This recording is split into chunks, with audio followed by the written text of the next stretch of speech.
ونؤمن به ونتوكل عليه ونعوذ بالله من شرور أنفسنا ومن سيئات أعمالنا من يهده الله فلا مضل له ومن يضلل فلا هادي له وأشهد أن لا إله إلا الله وحده لا شريك له وأشهد أن محمدا عبده ورسوله اللهم صل على محمد وعلى آل محمد كما صليت على إبراهيم وعلى آل إبراهيم إنك حميد مجيد اللهم بارك على محمد وعلى آل محمد كما باركت على إبراهيم وعلى آل إبراهيم إنك حميد مجيد رب اشرح لي صدري ويسر لي أمري واحلل عقدة من لساني يفقهوا قولي سبحانك لا علم لنا إلا ما علمتنا إنك أنت العليم الحكيم أما بعد فإن خير الحديث كتاب الله وخير الهدي هدي محمد صلى الله عليه وسلم وشر الأمور محدثاتها وكل محدثة بدعة وكل بدعة ضلالة وكل ضلالة في النار فأعوذ بالله من الشيطان الرجيم بسم الله الرحمن الرحيم قال الله تعالى في القرآن المجيد ومن يشاقق الرسول من بعد ما تبين له الهدى ويتبع غير سبيل المؤمنين نوليه ما تولى ونصليه جهنم وساءت مصيرا سورة النساء آیت نمبر 115۔ ہر قسم کی تعریفات اس خالق مالک ارض و سماوات کے لیے اور لاکھوں کروڑوں درود و سلام آپ محمد مصطفیٰ صلی اللہ علیہ وآلہ وسلم کی ذات اقدس پر۔ قابل صد احترام حاضرین مجلس، محترم مکرم سامعین کرام، سب سے پہلے تو اللہ رب العزت سے یہ دعا ہے کہ ہم لوگ جو اس گرمی کے موسم میں اپنے کمزور بدن اور کمزور عبادات کے ساتھ روزے رکھ رہے ہیں، قیام کر رہے ہیں، قرآن پڑھ رہے ہیں اور اللہ کو راضی کرنے کی کوشش کر رہے ہیں، اے اللہ تو ہم سے راضی ہو جا۔ اے اللہ ہماری عبادات کو قبول کرتے ہوئے ہمیں جنت کا وارث بنا دے اور ہماری بشری خطاؤں سے درگزر فرما دے۔ ہماری آج کی گفتگو توحید اور شرک کے حوالے سے ہوگی۔ اللہ تعالیٰ سے یہ دعا ہے کہ اللہ تعالیٰ ہمیں شرک جیسے قبیح فعل سے بھی محفوظ فرمائے۔ یہ ایک المیہ ہے کہ ہم میں سے بعض لوگ یہ سمجھ بیٹھتے ہیں کہ ہم تو بڑے پکے موحد ہیں، ہم نے شروع سے اہل حدیث گھرانے میں آنکھ کھولی ہے، ہمارے باپ دادا اہل حدیث تھے اور اہل حدیث بڑا پکا موحد ہوتا ہے، لہذا ہمیں توحید پر کوئی بات سننے کی ضرورت نہیں ہے یا ہمیں بار بار توحید کے بیان سننے کی ضرورت نہیں ہے، ہمیں بڑی پکی توحید آتی ہے۔ ہرگز ایسا نہیں سوچنا چاہیے۔ اگر کسی کی یہ سوچ ہے تو اس کی یہ سوچ بالکل غلط ہے، کیونکہ توحید اتنا اہم بیان ہے اور شرک کی مذمت اتنا اہم بیان ہے کہ اللہ رب العزت نے پورے قرآن مجید میں ہر چند آیات کے بعد توحید کا ذکر کر دیا ہے۔ ہر چند آیات کے بعد اللہ رب العزت نے لوگوں کو توحید سے آگاہ کیا ہے اور شرک کی مذمت جو ہے وہ بیان کی ہے۔ اور حقیقت یہ ہے بھائی کہ ہمارے دلوں کے اندر جب تک شرک سے نفرت پیدا نہیں ہو جائے گی اور شرک کے گناہ کی حقیقت جب تک ہمیں نہیں علم ہو جائے گا، ہم اس وقت تک اس سے صحیح معنوں میں بچ کر پکے موحد نہیں بن سکتے۔ وہ بندہ، میں ایک مثال سے آپ کو بات سمجھا دیتا ہوں، وہ بندہ ہم میں سے جو اپنے آپ کو بڑا پکا موحد سمجھتا ہے، بڑا توحیدی سمجھتا ہے، وہ اس مثال سے سمجھ لے اپنے اوپر رکھ کر پرکھ کر کہ اسے شرک سے کتنی کی نفرت ہے۔ ہاں، آج ہمارے دلوں میں شرک کی نفرت کم ہو رہی ہے، آج ہمارے دلوں سے توحید کی اہمیت جو ہے وہ کم ہو رہی ہے۔ کمپرومائز کرنے کے ہم ایسے عادی بن چکے ہیں کہ خدا نہ خواستہ وہ وقت نہ آ جائے کہ ہم توحید کے اوپر بھی کمپرومائز کرنا شروع کر دیں۔ آپ دیکھ لیں، میں اس مثال سے قطعاً یہ نہیں کہنا چاہتا کہ آپ کسی بندے سے نفرت کریں یا آپ کسی بندے کو برا سمجھیں، نہ ہمارا یہ پیغام ہے، نہ میری یہ طبیعت ہے، نہ میری یہ تبلیغ ہے۔ میں نے ہمیشہ محبت اور پیار کا درس دیا ہے، لوگوں کو پیار اور محبت سے قائل کرنے کا اور اپنے ساتھ جوڑے رکھنے کا درس دیا ہے۔ لیکن میں یہ بات صرف ایک مثال سے آپ کو یہ سمجھانا چاہتا ہوں کہ ہم شرک کو کتنا کو برا سمجھتے ہیں۔ آپ دیکھ لیں، اگر کوئی آپ کے عزیز و اقارب میں آپ کو پتہ لگ جائے کہ یہ شخص زانی ہے، آپ اس سے نفرت شروع کر دیں گے، اپنے گھر میں اس کا داخلہ بند کر دیں گے۔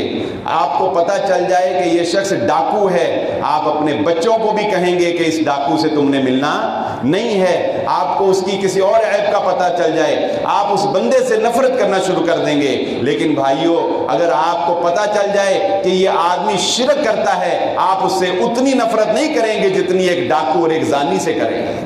حالانکہ شرک کرنا زنا کرنے سے اور ڈاکہ ڈالنے سے بھی بڑا فعل ہے، کیونکہ زانی اور ڈاکو کے بارے میں تو اللہ رب العزت کا یہ قانون ہے کہ اگر اللہ چاہے تو ان کو معاف کر دے، لیکن شرک کے بارے میں اللہ رب العزت کا یہ قانون ہے کہ ان اللہ لا یغفر ان یشرک بہ، اللہ تعالیٰ نے شرک کو معاف نہیں کرنا ہے۔ اس سے پتہ کیا چلا؟ اپنے اندر جانیے یہ بات کہ کیا ہمیں شرک سے زیادہ نفرت ہے کہ نہیں؟ ہاں، اگر کسی بھائی کو اس میں ملوث پاتے ہیں تو احسن انداز میں اور پیارے انداز میں اس کی اصلاح کی کوشش کر دیجئے، شروع کر دیجئے، اس کے پیچھے لگ جائیں۔ کیوں؟ کیونکہ وہ اپنی نادانی میں اپنے آپ کو جہنم کی طرف لے کے جا رہا ہے۔ شرک کا ارتکاب کر کے اس کو بچانے کی کوشش کریں اور حد الوسع اس کے اوپر زور لگا دیں کہ کسی طرح وہ شرک سے بچ جائے، کیونکہ اللہ رب العزت کا شرک کے بارے میں قانون بڑا سخت ہے کہ اللہ رب العزت نے شرک کو معاف نہیں کرنا ہے۔ اور یہ شرک یہ ایسا نازک معاملہ ہے، اس میں اتنی احتیاط کی ضرورت ہے، اس میں ایسا محمد رسول اللہ صلی اللہ علیہ وآلہ وسلم نے اپنے صحابہ اکرام کو بچنے کے اور بچانے کا کہا ہے، کیونکہ انسانی مزاج ہے، انسان کی یہ طبیعت ہے کہ انسان یہ چاہتا ہے کہ اس کے سامنے کوئی چیز پڑی ہوئی ہو اور وہ اس سے عقیدت میں پوجے، اس سے عقیدت کا اظہار کرے، اس سے تبرک حاصل کرے۔ یہ ایک انسان کی فطرت ہے، اگرچہ نادانی میں وہ خود اپنے ہی منتخب کردہ بتوں کو پوجنا شروع کر دیتا ہے، اپنے ہاتھ سے بنائی ہوئی چیزوں کو معبود بنا لیتا ہے، لیکن شیطان یہ دل میں خیال ڈالتا رہتا ہے۔ اب صحابہ اکرام سے بڑھ کے تو کوئی نہیں ہو سکتا نا، صحابہ اکرام سے بڑھ کر جنہوں نے محمد الرسول اللہ صلی اللہ علیہ وآلہ وسلم سے توحید کا پیغام سیکھا ہے، لیکن ان کے دل میں بھی یہ خیال آ جاتا ہے، ان کے دل میں بھی یہ تمنا اور یہ چاہت آ جاتی تھی کہ ہم دیکھے ہوئے خدا کو، دیکھی ہوئی چیز کی عبادت کریں۔ اس میں دو مثالیں آپ کے گوش گزار کرتا ہوں۔ فتح مکہ ہو چکا ہے، رسول اللہ صلی اللہ علیہ وآلہ وسلم اپنے صحابہ اکرام کے ساتھ طائف کی طرف جا رہے ہیں۔ طائف کی طرف جاتے ہوئے راستے میں ایک درخت آتا ہے، لوگ اس درخت کے اوپر دیکھتے ہیں کہ تلواریں لٹکی ہوئی ہیں، پتہ کیا جاتا ہے، پتہ لگتا ہے کہ ان کے نزدیک یعنی مشرکین کے نزدیک یہ درخت بڑا ہی برکت والا ہے، بڑا تبرک والا ہے، لوگ اس پر اپنی تلواریں لٹکاتے ہیں، لوگ اس پر اپنے کپڑے لٹکاتے ہیں، کس لیے؟ تاکہ اس سے فیض حاصل کر سکیں، اس سے برکت حاصل کر سکیں، اپنے جان و مال کی حفاظت جو ہے اس سے کر سکیں۔ رسول اللہ صلی اللہ علیہ وآلہ وسلم کے صحابہ نے دیکھا، جانتے ہیں کیا مطالبہ کر لیا؟ نادانی میں کیا مطالبہ کر لیا؟ محمد الرسول اللہ صلی اللہ علیہ وسلم سے کہنے لگے کہ یہ تو درخت مشرکوں کا درخت ہے، اس کے تو ہم قریب بھی نہیں جائیں گے، اس کو تو ہم ہاتھ بھی نہیں لگاتے کہ یہ تو مشرکوں نے اپنے لیے منتخب کیا ہے، مگر اے محمد صلی اللہ علیہ وسلم آپ ہمارے لیے کوئی درخت منتخب کر دیں، ہم اس پر جو ہے وہ اپنا سامان لٹکا کر تبرک حاصل کر لیا کریں۔ خیال پیدا ہو گیا دل میں۔ اللہ کے نبی صلی اللہ علیہ وآلہ وسلم نے کیا جملہ ارشاد فرمایا؟ فرمایا اللہ اکبر، اللہ اکبر۔ یہ جملہ عربی اس وقت کہتے ہیں جب وہ حیران کن بات ان کے سامنے آتی ہے، کوئی بڑی ہی حیران کن بات، تو نبی صلی اللہ علیہ وسلم فرمانے لگے تم نے تو وہ سوال کر لیا ہے جو سوال قوم بنی اسرائیل نے حضرت موسیٰ علیہ السلام سے کیا تھا۔ جانتے ہیں نا حضرت موسیٰ علیہ السلام سے قوم بنی اسرائیل نے کیا سوال کر لیا تھا کہ ہمارے لیے بھی ایک اپنے ہاتھ سے بچڑا بنا دو کہ جس کی ہم عبادت کیا کریں، جس کو ہم معبود بنا لیں، جس کی ہم پرستش کرنا شروع کر دیں۔ تو رسول اللہ صلی اللہ علیہ وسلم نے اس چیز کو کہ کسی درخت کے اوپر کپڑے لٹکانا، کسی درخت کے اوپر ٹاکیاں لٹکانا، یہ اس کو اللہ کے نبی صلی اللہ علیہ وسلم نے وہ شرک قرار دیا جو قوم بنی اسرائیل نے بچڑے کی عبادت کر کے جس شرک کا ارتکاب کیا تھا۔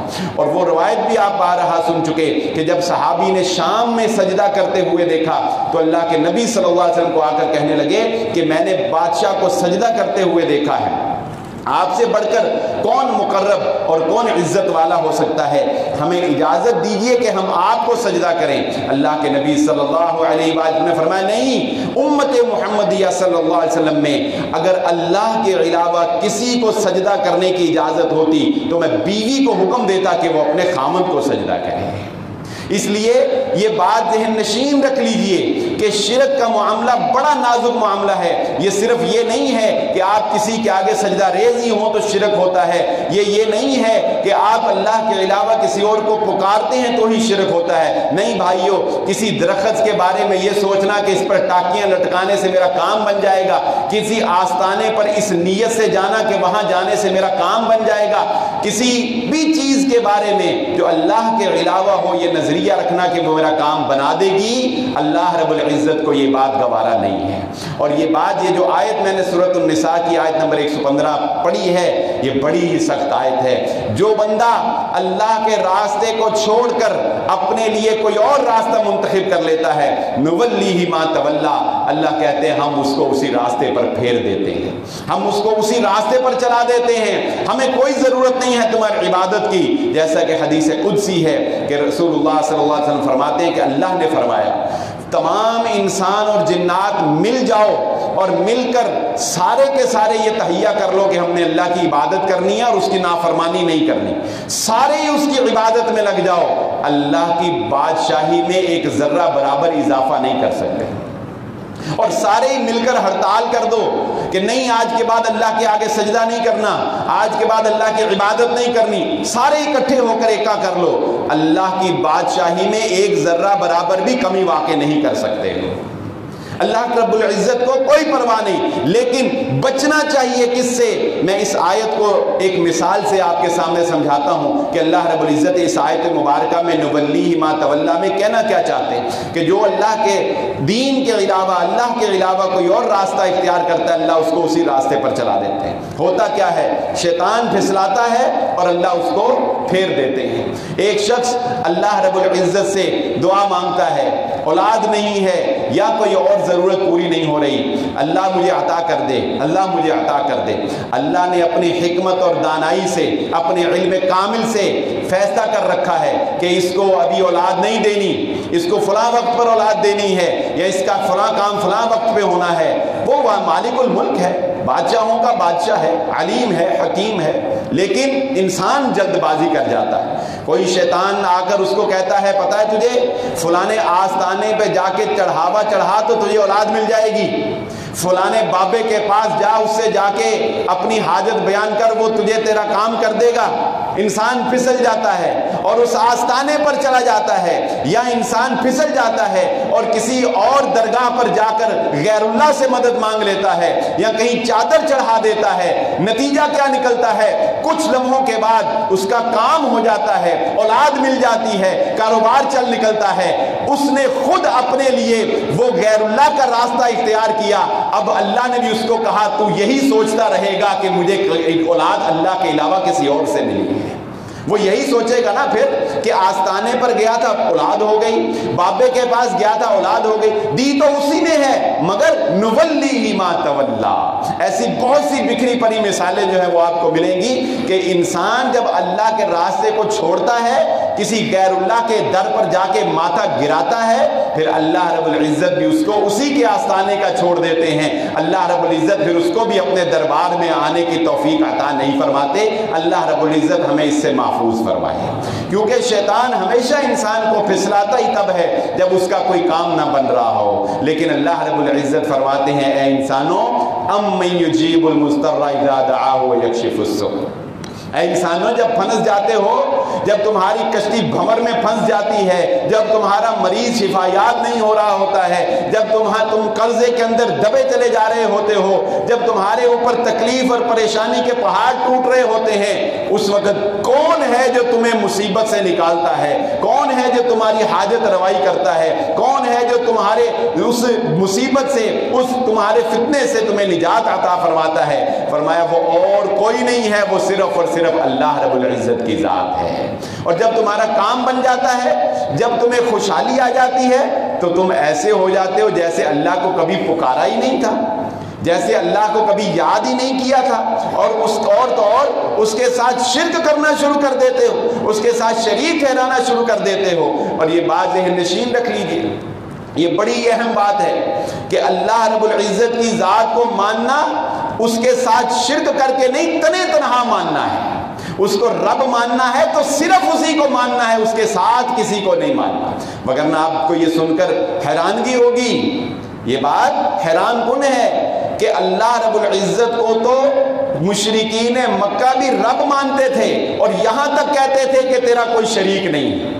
جانتے ہیں ہم حج پر جاتے ہیں کیا کہتے ہیں؟ لبیک اللہم لبیک لا شریک لک لبیک ان الحمد والنعمہ۔ یہ پورا تلبیہ جسے ہم بولتے ہیں، مشرکین مکہ کا آدھا تلبیہ یہی والا تھا، وہ بھی یہی کہتے تھے۔ وہ بھی حج کے موقع پر ان کے کلمات کوئی اور نہیں تھے، وہ بھی یہی کہتے تھے لبیک اللہم لبیک لا شریک لک۔ یہاں تک ان کے کلمات یہی۔ کیا مطلب ہے؟ اللہ لبیک حاضر ہے، اللہم لبیک اے اللہ ہم حاضر ہیں، لبیک لا شریک لک ہم حاضر ہیں، تیرا کوئی شریک نہیں ہے۔ ہم بھی یہی کہتے ہیں تیرا کوئی شریک نہیں ہے، وہ بھی یہی کہتے تھے تیرا کوئی شریک نہیں ہے۔ الا شریکن، آگے سے ڈنڈی مار جاتے، الا شریکن ہوا لک تملکہ، لیکن تیرا وہ شریک ہے کہ جتنا وہ مالک ہے تو اس کا بھی مالک ہے۔ یعنی تیرا وہ شریک ہے کہ وہ اختیار رکھتا ہے، لیکن تو اس کے اوپر بھی مالک ہے، تو اس کا بھی مالک ہے۔ کیا مطلب؟ کہ اللہ کو تو مانتے تھے، لیکن یہ بھی مانتے تھے کہ تیرا نیچے بھی ایک شریک ہے، اگرچہ وہ شریک خود کچھ نہیں، تیرے ہی اختیار میں اس کا بھی معاملہ ہے، تو اس کے اوپر بھی حاکم ہے، تو اس کے اوپر بھی مالک ہے۔ تو اللہ رب العزت کی ذات کو اس طرح نہیں ماننا کہ اللہ تو ہے ہی، لیکن تیرے نیچے بھی کوئی تیرے شریک بیٹھے ہوئے ہیں، نعوذ باللہ، نیچے بھی کوئی بگڑی بنانے والے، کوئی حاجت روائی کرنے والے، کوئی داد رسی کرنے والے، کوئی غریبوں کو نوازنے والے، کوئی یہاں پر نیچے بھی تیرے شریک بیٹھے ہوئے ہیں۔ نہیں، اللہ رب العزت نے کائنات کے اندر کسی کو اپنا شریک نہیں بنایا ہے۔ اس لیے اللہ کو رب ماننا ہے تو اس طریقے سے ماننا ہے کہ صرف وہ اکیلا رب ہے، اس کی ربوبیت میں کوئی اس کا شریک نہیں ہے۔ وگرنہ وہ بھی یہی کہتے تھے ما نعبدہم، ہم ان کی عبادت نہیں کرتے، یہ لات اور عزا منات کو ہم اس لیے عبادت نہیں کرتے کہ یہ خدا ہیں، یہ رب ہے، نہیں، لیقربونا الی اللہ زلفا، یہ ہمیں اللہ کے قریب کر دیتے ہیں۔ ہم ان کو اس لیے مانتے ہیں کہ یہ ہمیں اللہ کے قریب کر دیتے ہیں۔ انہوں نے عبادت اور ریاضتوں سے، یہ نیک لوگ تھے حضرت نوح علیہ السلام کی قوم کے، انہوں نے اللہ کو راضی کر لیا، اب ہم ان کو راضی کر لیں، یہ خود ہی ہمیں اللہ تک پہنچا دیں۔ یہ اس لیے شفعاؤنا عند اللہ، یہ ہم ان کو اس لیے پکارتے ہیں تاکہ یہ ہمیں ہماری اللہ کے ہاں شفاعت کر سکیں۔ بھائیو، آج آپ سوشل میڈیا کے اوپر اور اپنے میڈیا چینل کے اوپر کیا ایسے کلپ نہیں دیکھتے کہ گندے پانی کے اندر لوگ نہا رہے ہیں بابے سے تبرک حاصل کرنے کے لیے، اور گندے کپڑے جو ہیں وہ زیب تن کر رہے ہیں، اور سجدے کر رہے ہیں، اور چھڑیاں کھا رہے ہیں، اور نہ جانے کیسے کیسی انسانیت کی تذلیل کرتے ہیں، قدم چومتے ہیں، گندی مٹی اپنے جسموں کے اوپر ملتے ہیں۔ کیا ہو گیا ہے یہ مسلمانوں کو؟ مسلمان تو کجا، یہ تو انسانیت کی بھی توہین ہے جو ہم کر رہے ہیں، اور یہ ہم اسی معاشرے کے اندر بر صغیر پاکستان کے اندر ہم یہ دیکھتے ہیں کہ یہ سب کچھ جو ہے یہ ہو رہا ہے، اور جعلی وہ لوگ جنہوں نے لوگوں کے پیسے بھی لیے اور لوگوں کا ایمان بھی لے لیا ہے، اور لوگ کہتے ہیں یہ جعلی بابے اور پیر یہ کہتے ہیں، ان کو کہتے سنا گیا ہے کہ کوئی بات نہیں تم نماز نہ پڑھو، کوئی بات نہیں تم روزہ نہ رکھو، ہم تمہیں اللہ رب العزت کے ہاں بچا لیں گے، ہم تمہیں اللہ رب العزت کے ہاں سے چھڑوا لیں گے۔ یاد رکھ لیں، کوئی نہیں چھڑوا سکتا کوئی نہیں چھڑوا سکتا۔ اگر عملوں کے بغیر کسی نے جنت میں جانا ہوتا تو محمد الرسول اللہ صلی اللہ علیہ وسلم راتوں کو اٹھ اٹھ کر پاؤں میں ورم ہو گئے، آپ راتوں کو اٹھ اٹھ کر قیام نہ کیا کرتے ہیں۔ آپ ساری زندگی اپنی وفات کے وقت بھی اپنی امت کو یہ وصیت نہ کر کے جاتے، میری امت نماز، میری امت نماز نہ چھوڑنا، میری امت نماز نہ چھوڑنا۔ اگر نمازوں کو بخشوانے والا کوئی ہوتا تو اللہ کے نبی صلی اللہ علیہ وسلم اپنی امت کو نماز کی تلقین نہ کر کے جاتے۔ اس لیے یہ بات سمجھ لیں، یہ سب جعلی ہتھ کنڈے، یہ سب جعلی ہتھ کنڈے ہیں جو آپ کے ایمان کو بھی ضائع کرتے ہیں اور یہ لوگ آپ کے روپے پیسوں کو بھی ضائع کرتے ہیں۔ تو یہ تو شرک کی مذمت کے حوالے سے ہمیں یہ بات سمجھ آ گئی کہ شرک کیا ہے، کتنی کبھی چیز ہے اور اس سے ہمیں کس قدر نفرت کرنے کی اور کس قدر بچنے کی ضرورت ہے۔ آئیے اب توحید کے حوالے سے چند ایک باتیں سمجھ لیتے ہیں کہ الحمدللہ یہ اللہ کا بہت شکر ہے، اور آپ جانتے ہیں کہ رمضان المبارک میں ہمارا پہلا جو جمعہ ہوتا ہے وہ توحید کے حوالے سے ہوتا ہے، لیکن ہر سال ہم اس کو کچھ اضافے کے ساتھ اور کچھ ترتیب کی بہتری کے ساتھ جو ہے وہ بیان کرتے ہیں، شاید کہ تیرے دل میں اتر جائے میری بات۔ اللہ رب العزت سے دعا ہے اللہ ہمیں سمجھنے کی توفیق عطا فرما دے، اللہ ہمیں عمل کرنے کی توفیق عطا فرما دے۔ اللہ رب العزت فرماتے ہیں یا ایھا الناس انتم الفقراء الی اللہ واللہ هو الغنی الحمید۔ اے انسانوں، کوئی تمہیں دھوکہ دے کر یہ نہ کہے کہ اللہ تک تم میرے بغیر نہیں پہنچ سکتے، اور مجھے اپنے وزیروں پر قیاس کرتے ہو، مجھے اپنے وزیر اعظم پر قیاس کرتے ہو، مجھے اپنے ڈاکٹروں پر قیاس کرتے ہو کہ وزیر اعظم کو ملنا ہو تو پی اے سے ملنا پڑتا ہے، اور مجھے چھت پر قیاس کرتے ہو کہ چھت پر چڑھنا ہو تو سیڑھی کی ضرورت۔ کیا ہو گیا ہے تمہیں؟ کیا ہو گیا ہے؟ نحن اقرب الیہ من حبل الورید، ہم تیری رگے جان سے زیادہ قریب ہیں۔ قال ربکم ادعونی استجب لکم ان الذین یستکبرون عن عبادتی سیدخلون جہنم داخرین۔ ہمیں تو دکھ ہوتا ہے اس وقت جب تو ہمیں پکارتا نہیں ہے، ہمیں تو خوشی ہوتی ہے اس وقت جب تو ہمیں پکارتا ہے۔ ہم تو کہتے ہیں اے میرے بندو مجھے پکارو، میں تمہاری پکار کو سننے والا ہوں۔ محمد رسول اللہ صلی اللہ علیہ وسلم فرماتے ہیں، صحیح بخاری کی حدیث ہے، اللہ رب العزت جب رات کا تیسرا پہر ہو جاتا ہے نا، رات کو 3 حصوں میں تقسیم کریں تو رات کا تیسرا پہر ہو جاتا ہے، یعنی اندازہ لگائیں ہم میں سے کوئی بڑا آدمی، کوئی بڑا مولوی بھی ہو، کوئی بڑا عالم بھی ہو نا، اللہ کی قسم وہ کبھی یہ نہیں کرتا، اپنی انا کو کبھی نہیں مارتا، کبھی یہ نہیں کرتا کہ اپنے مقام سے نیچے اتر کر کسی کے لیے آئے، اپنے مقام سے نیچے اتر کر کسی کے لیے آئے۔ اور کوئی بڑا چودھری ہو تو وہ کہتا ہے انہوں ضرورت ہوئے گی میرے کو آجے، میں کیوں عہدے کو جاواں؟ کوئی جاتا ہے کسی کی ضرورت پورے کرنے کے لیے؟ کوئی جاتا ہے اس کے پاس؟ نہیں۔ محبت کا عالم دیکھیں، بادشاہوں کا بادشاہ جسے پرواہ بھی کوئی نہیں، ضرورت بھی کوئی نہیں، وہ غنی بے نیاز، اس کے باوجود محبت کا عالم یہ ہے، تم سے چاہت کا عالم یہ ہے، تمہارے گناہوں کے باوجود تم سے محبت کرتا ہے کہ تمہارے نبی کہہ رہے ہیں اللہ رات کے تیسرے پہر آسمان دنیا پہ تشریف لے آتے ہیں، یعنی قریب آ جاتے ہیں اور پکار کر کہتا ہے اللہ اے میرے بندو کوئی ہے جو مجھ سے مانگنے والا ہو میں اسے عطا کر دوں۔ اللہ کی قسم ہمارے مانگنے میں کمی ہے، ہمیں مانگنا نہیں آتا، ہم سے مانگا نہیں جاتا، ہم سے وہ الفاظ نہیں ادا ہو پاتے جو اس کو راضی کر سکیں۔ اس کے دینے میں کمی نہیں ہے، اس کی عطا میں کمی نہیں ہے، نہ جا اس کے تحمل پہ کہ بے جب ہے گرفت اس کی، ڈر اس کی دیر گیری سے کہ سخت ہے انتقام اس کا۔ وہ بڑی لمبی ڈیل دیتا ہے، وہ بڑا لمبا انتظار کرتا ہے، کیوں کہ وہ اپنے بندوں کے پلٹنے کا انتظار کرتا ہے۔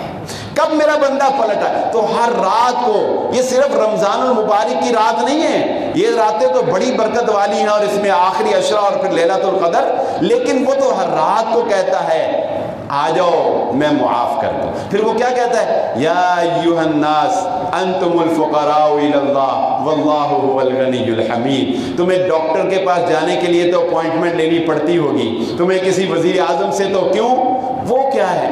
وہ تو ایک وقت میں ایک بندے کی سن سکتا ہے، وہ تو ایک وقت میں 2 بول رہے ہوں تو سمجھ نہیں سکتا، اور تیرا رب ایک وقت میں پوری کائنات کو سن سکتا ہے، عطا کر سکتا ہے، ضرورتوں کو پورا کر سکتا ہے۔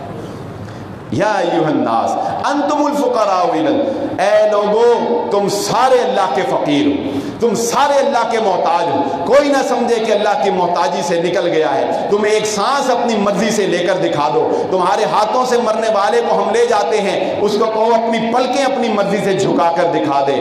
اس کائنات میں اگر بے نیاز کوئی ذات ہے جس کو کسی کی ضرورت نہیں ہے تو وہ صرف تمہارا اللہ ہے. یا ایھا الانسان ما غرک بربک الکریم. اے انسانوں, تمہیں تمہارے بڑے ہی مہربان, بڑے ہی کرم کرنے والے, بڑے ہی نوازنے والے رب سے کس نے دھوکے میں ڈال دیا ہے؟ کسی نے تمہیں غلط بتایا ہے کہ تمہارا رب تمہاری نہیں سن سکتا کیونکہ تم بڑے گناہگار ہو.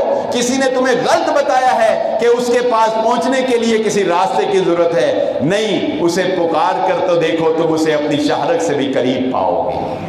اسے پکار. تو اللہ رب العزت کی ذات کو پکارنے کے لیے کسی اور کے راستے سے آنے کی ضرورت نہیں. وہ ہمارا خالق ہے, وہ ہمارا مالک ہے, اس نے ہمیں پیدا کیا ہے. اور وہ کہتا ہے امن خلق السماوات والارض وانزل لكم من السماء ماء فانبتنا به حدائق ذات بهجة ما كان لكم ان تنبتوا شجرها اإله مع الله بل هم قوم يعدلون. اے انسانوں, تمہیں کوئی دھوکہ نہ دے دے. اگر تمہیں کوئی دھوکہ دینے کی کوشش کرے تو آؤ میں تمہیں بتاتا ہوں, ذرا غور کر کے دیکھ لینا.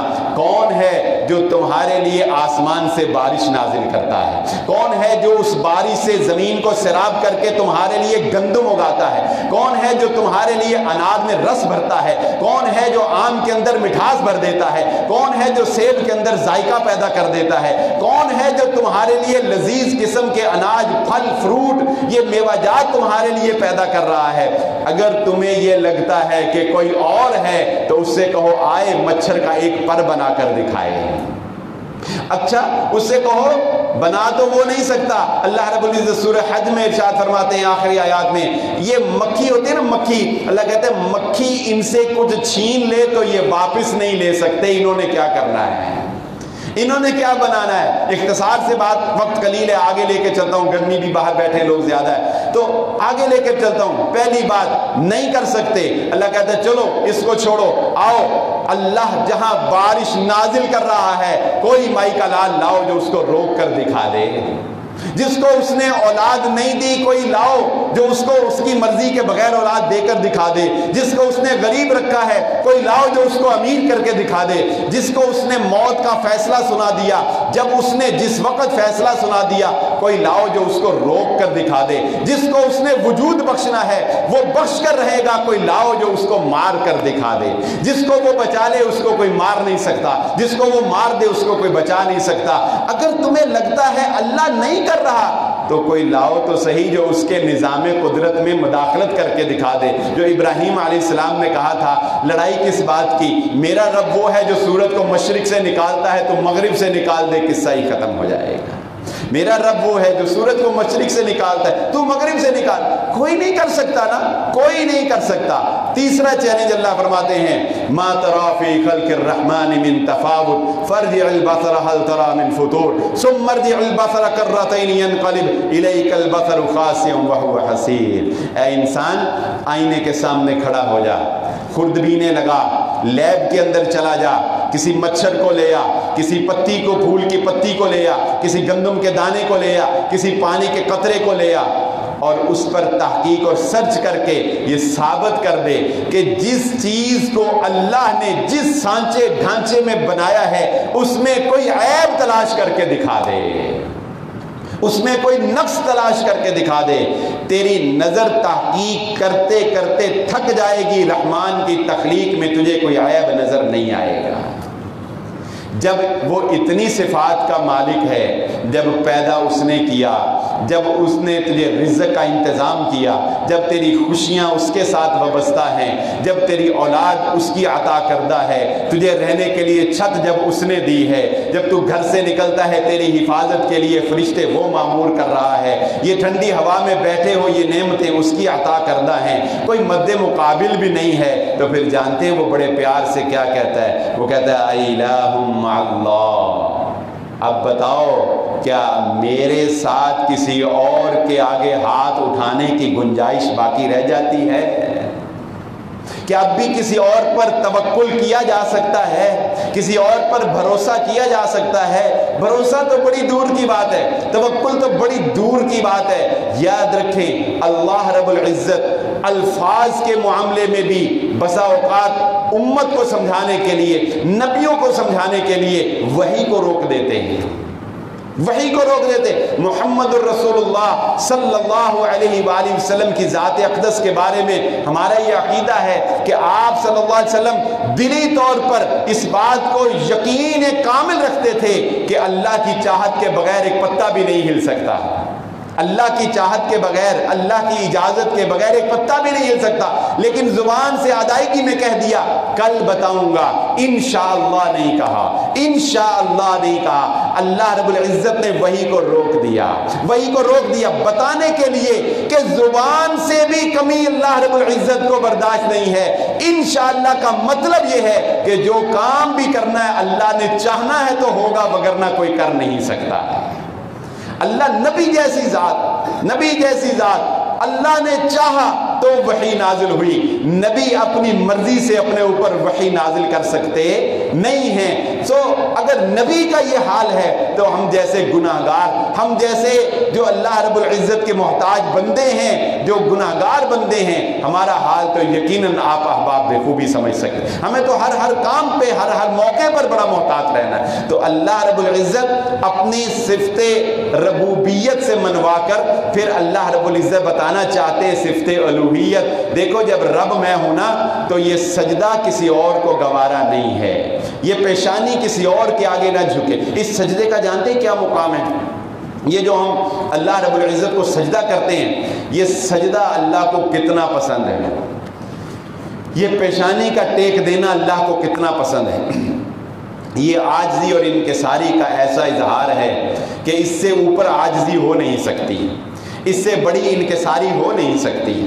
یہ اللہ کو اتنی محبوب ہے کہ محمد الرسول اللہ صلی اللہ علیہ وآلہ وسلم نے ارشاد فرمایا اگر کوئی مسلمان اپنے اعمال کی سزا پانے کے لیے جہنم میں چلا بھی جائے تو پورے جسم کا ایک ٹکڑا ایسا ہے جس پر باوجود جہنم میں جانے کے اللہ رب العزت نے جہنم کی آگ کو حرام کر دیا ہے۔ ایک ٹکڑا ایسا جس پر اللہ نے جہنم میں جانے کے باوجود اس ٹکڑے کو جہنم کی آگ نہیں چھوئے گی۔ وہ کون سا ٹکڑا ہے؟ وہ یہ ماتھا ہے جو مسلمان نے اللہ کے آگے سر بسجدہ کیا ہوگا، جو سجدے میں جھکایا ہوگا۔ اس ماتھے کو اللہ رب العزت جہنم کی آگ سے محفوظ رکھے گا کہ اس نے کبھی میرے سامنے اس کو جھکایا تھا۔ کیا نادانی ہے کہ یہ ماتھا غیروں کے در پہ جا کے ٹیکنا شروع کر دے۔ کتنا نادان ہے وہ شخص جو اس ماتھے کو اللہ کے علاوہ کسی اور کے آستانے پر ٹیک دے۔ اللہ رب العزت کہتے ہیں نہیں، مجھے یہ گوارا نہیں ہے کہ یہ ہاتھ اٹھیں تو ان ہاتھوں سے کسی اور کا نام پکارا جائے۔ مجھے یہ گوارا نہیں ہے کہ تم قسم اٹھاؤ تو مجھے ماں کی قسم، مجھے تیری محبوبہ کی قسم، مجھے تیرے بالوں کی قسم، مجھے کربلا کی خاک کی قسم، مجھے فلانی قسم اور فلانی قسم نہیں۔ محمد الرسول اللہ صلی اللہ علیہ وسلم نے فرمایا اذا حلفتم فلیحلف باللہ، جب بھی قسم اٹھانی ہے تو صرف اللہ کی قسم اٹھانی ہے، جب بھی قسم اٹھانی ہے تو صرف اللہ کی قسم اٹھانی ہے۔ اور یہ فال نکالنا، یہ طوطے نے یہ کہہ دیا تو میچ ہار جائیں گے، میچ جیت جائیں گے، یہ کالی بلی راستہ کاٹ گئی تو اب کام منحوس ہو جائے گا، یہ سفر منحوس ہے، یہ سارے آپ نے دیکھا ہوگا کیا کیا نہیں ہم کرتے، کیا کیا ہم نہیں کرتے۔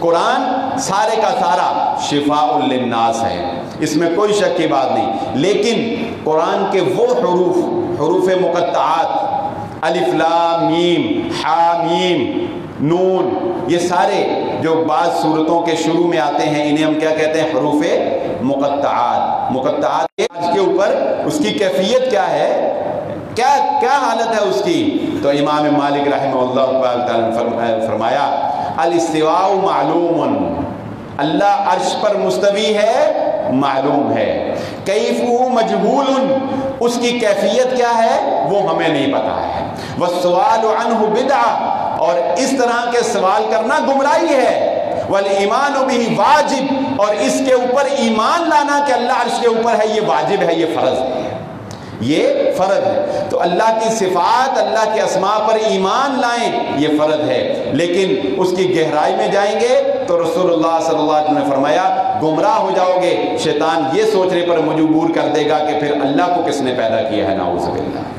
اللہ رب العزت سے دعا ہے جو کہا اور جو سنا اللہ رب العزت سمجھنے کی اور عمل کرنے کی توفیق عطا فرمائے۔ وما علی الا البلاغ المبین۔